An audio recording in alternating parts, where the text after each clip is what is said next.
বয়স ১২৩ বছর, সন্তান ১০,০০০-এরও বেশি, সঙ্গিনী ৬ জন। ১৬ ফুটের দৈর্ঘ্যের হেনরি নামের এই কুমিরটির ওজন ৭০০ কেজি।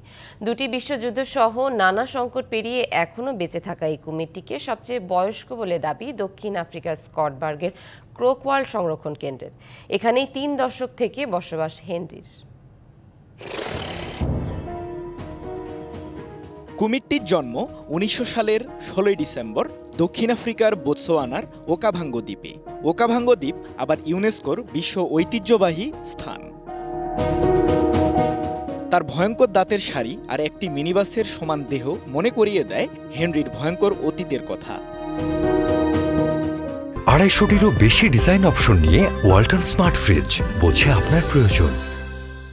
মূলত কুমিরটির জন্ম যেই দ্বীপে, সেখানকার আতঙ্কের নাম হয়ে উঠেছিল সে।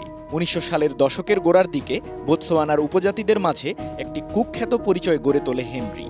স্থানীয়দের অভিযোগ ছিল এলাকার বহু শিশুকে গিলে ফেলেছিল হেনরি। তখন অবশ্য এমন নামকরণ হয়নি, কেননা এরপরই তাকে হত্যার প্রস্তাব পান স্যার হেনরি নিউম্যান। তবে কুমিরটিকে হত্যার পরিবর্তে তাকে আজীবনের জন্য বন্দী হিসেবে দণ্ডিত করেন হেনরি নিউম্যান। আর এই বিখ্যাত অভিযাত্রী ও শিকারীর নামানুসারেই কুমিরটির নামকরণ করা হয় হেনরি।